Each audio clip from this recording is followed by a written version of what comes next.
Haki ipi? Haki ipi? Kwani mimi sina haki ya kupumzika? Wewe peke yako ndio una haki. Hata mimi pia nina haki ya kupumzika. Naomba uniache nipumzike. Hiyo sio sawa mke wangu. Kwenye dini hiyo haitakiwi. Dini yetu inakataza mambo hayo. Mambo haya utanifanya mpaka nipate vishawishi vya mimi kutoka nje mke wangu.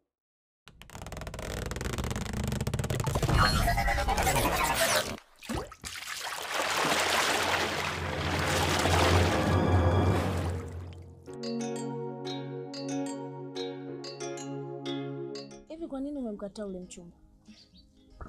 Night umeanza. Maana kijana wa watu umemuona, nasikia kijana wenyewe tajiri, ni daktari, profession, nini huko.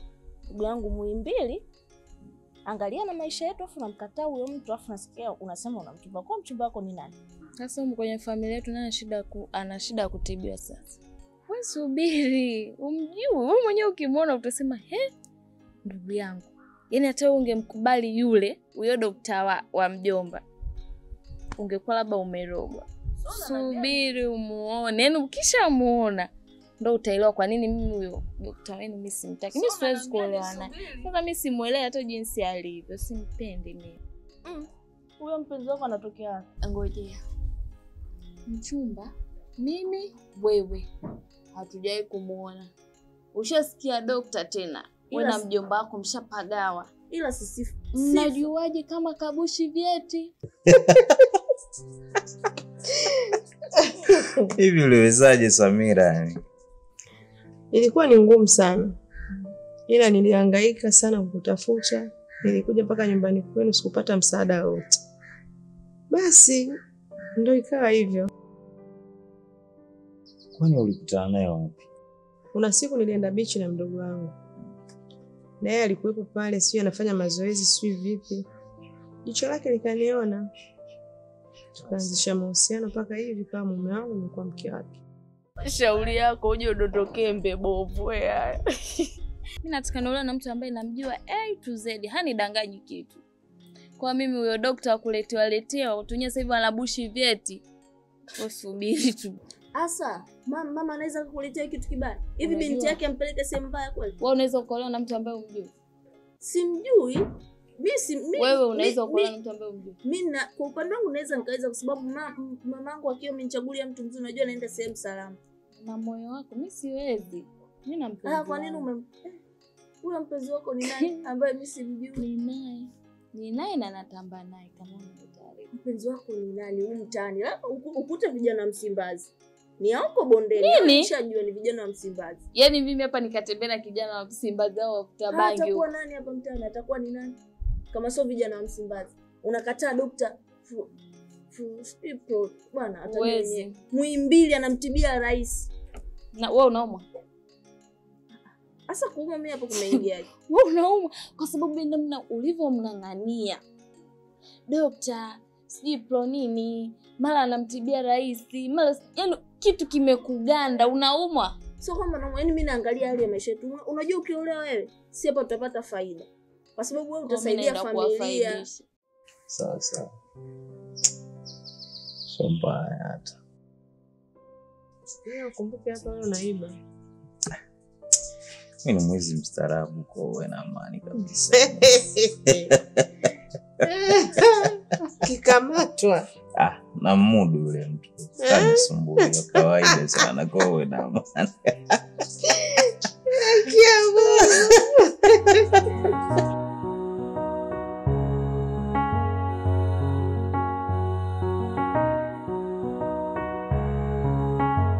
Wangu. Hivi una tatizo gani? Tafadhali naomba uniambie. Kitu gani kinachokusibu? Wakati ukifika utajua kinachokusibu.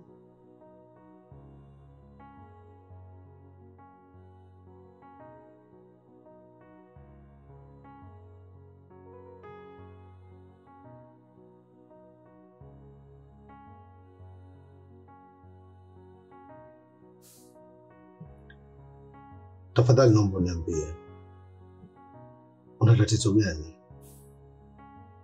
Nimekwambia wakati ukifika Nitakwambia. Mke wangu, hakuna mwanaume yoyote zaidi yangu anayeweza kujua siri zako, anayeweza kujua matatizo yako. Na hata kama labda kuna tatizo nyumbani au kuna tatizo langu mimi uliloliona, tafadhali naomba uniambie.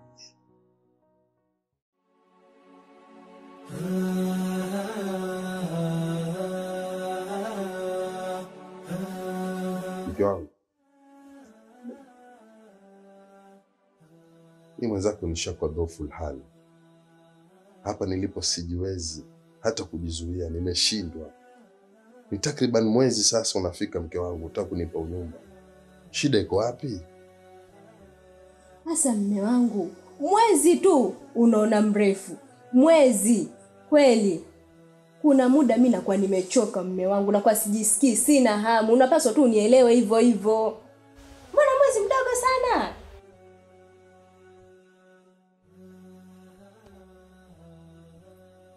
Lakini ni haki yangu hiyo. Haki ipi? Haki ipi? Kwani mimi sina haki ya kupumzika? Wewe peke yako ndio una haki. Hata mimi pia nina haki ya kupumzika. Naomba uniache nipumzike. Hiyo sio sawa mke wangu. Kwenye dini hiyo haitakiwi. Dini yetu inakataza mambo hayo. Mambo haya utanifanya mpaka nipate vishawishi vya mimi kutoka nje mke wangu. Kama kuna shida yoyote naomba uniambie. Nimeshakwambia muda ukifika nitajua.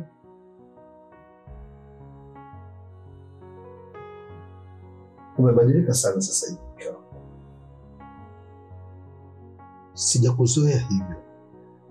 Si Samira wangu yule niliyemjua. Sikiliza. Ninaona ni vyema twende hospitali.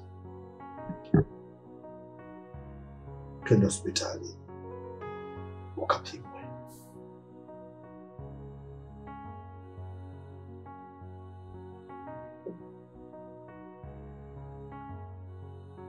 Nikapima nini?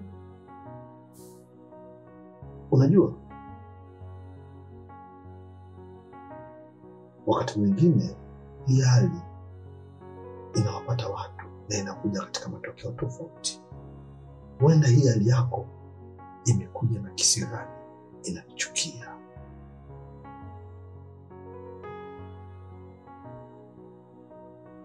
Naomba tuende ukapime ili tujue kama hii hali ndio imesababisha. Sina mimba. Yeye ndio kutoke nje. Nakwambia hivi, ole wako hata uje unishike. Nitakushtaki umenibaka. Sawa? Maana wewe hiyo dini ushafanya, yani dini kila kitu, wewe unataka ujifiche kila kitu kwenye dini. Mambo mengine wewe unayafanya wewe kama wewe tu. Kila mtu ana haki. Sio wewe peke yako ndo una haki. Usinifanye mimi nikaona ndoa chungu mme wangu. Lakini hiyo ni haki yangu. Haijalishi.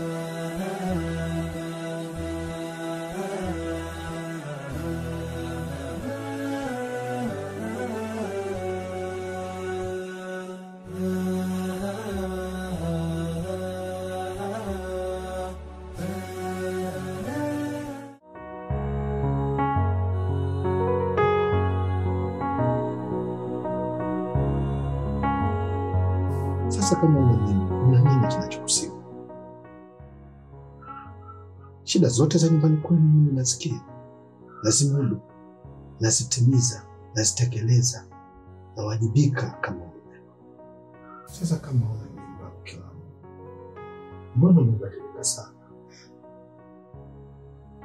Unataka kujua? Ndio, nataka nijue kwa nini kusababisha. Sasa niko tayari kwenda kuanzisha maisha yangu. Muda wa kuishi peke yangu na kujitegemea umefika. Naomba talaka yangu.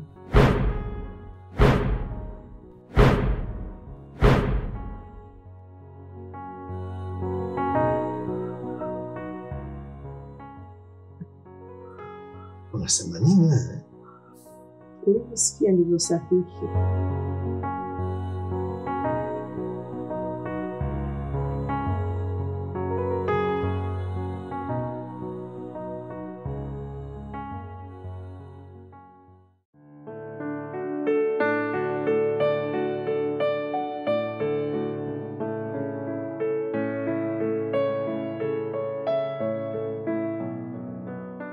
hivi ni kitu gani ambacho kilichombadilisha mke wangu? Kwa nini mke wangu amebadilika hivi?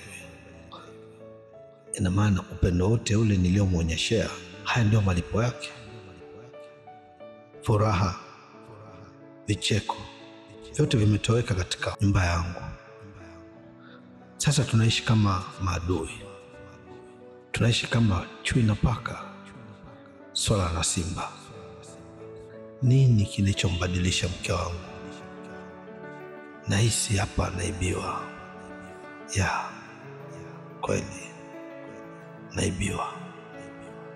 Huu ni mchezo na sitaki niingie katika mchezo huu. Katu sitaki kuingia katika mchezo huu.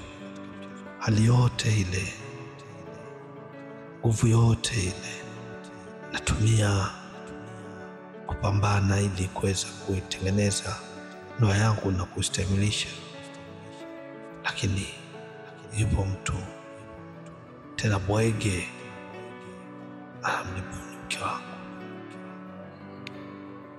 Hapa lazima nifanye chochote kitu, kama mbwai na iwe mbwai. Nitahakikisha najua ukweli wote. Siwezi kukubali niharibikiwe, siwezi. Hii ni aibu.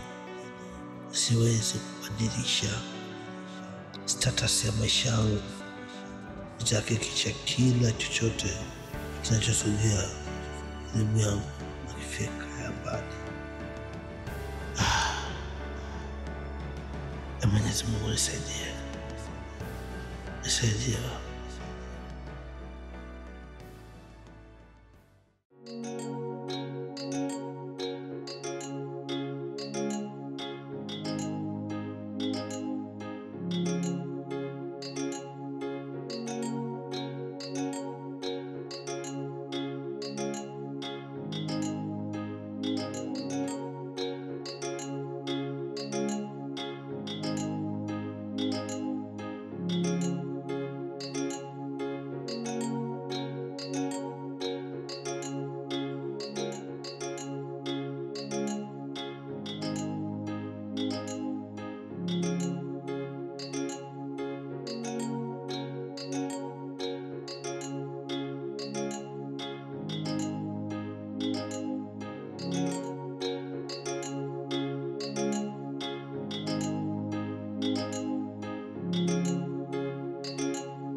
Hivi kwa nini umeamua kumpeleka mtoto nyumbani?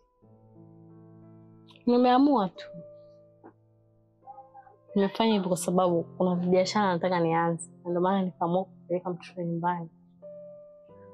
Kuna tatizo gani?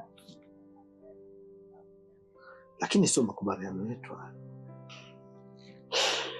Nahitaji kuwa uhuru. Nataka nifanye japo biashara. Sasa nikiwa na mtoto nafikiri hizo biashara nitafanyaje? Makubaliano ya mimi na wewe ni kwamba mtoto hawezi kutoka hapa. Mimi natakiwa nikifika hapa nije kumuona mtoto. Na kule kwa bibi yake natakiwa ende kusalimia tu. Sio kuhamia.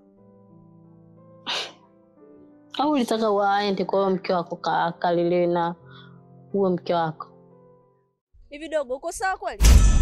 Yaani unanitoa hapa, unanipeleka huko sijui nikamuoneshe meji nitampenda. Mtu mwenyewe chizi.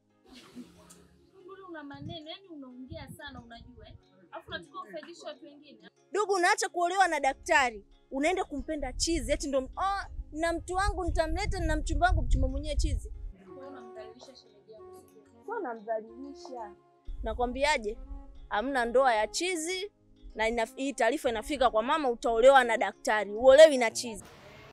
Sijamaanisha hivyo.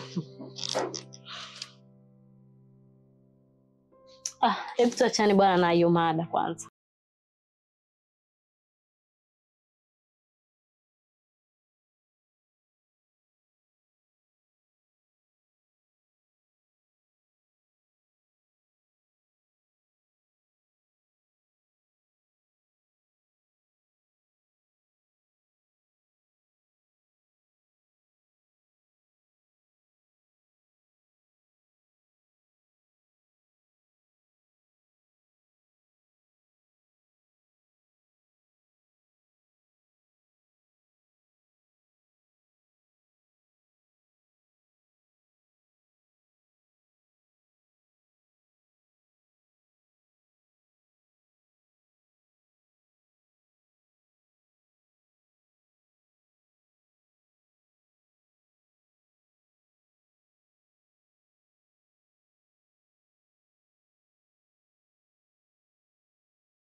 Una nini lakini? Sasa na mimi nisikize kwa umakini kwa sababu nimeongea nawe kistaarabu tangu tunatoka kule. Sawa? Siwezi kuendelea kuvumilia ujinga wako. Ujiandae kwa mambo mawili. Aidha ukae kimya ama ujifanye unapenda sana kuongea, ukamwambia mamako. Na mimi mambo yako yote. Ukijua una jambo lolote ambalo mama halijui, mimi nalijua. Ujue hilo jambo kuanzia leo mama ataenda kule. Yote sawa, lakini mimi nitafikisha taarifa kama mchumba mwenyewe ni chizi. Hamna ndoa ya chizi. Wewe ukaacha kuolewa na daktari, uende ukaolewe na chizi. Hiyo haingii akilini.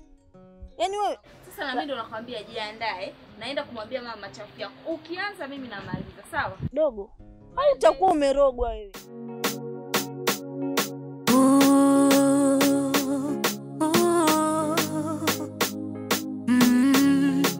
Siwezi kusimulia wala kuhalisia, yani naona kama ndoto, kweli ni ndoto. Hivi ungelikuwa wewe, ungelifanyaje? Yani naona kama ndoto, kweli ni ndoto. Hivi ungelikuwa wewe, ungelifanyaje? Yani naona kama ndoto,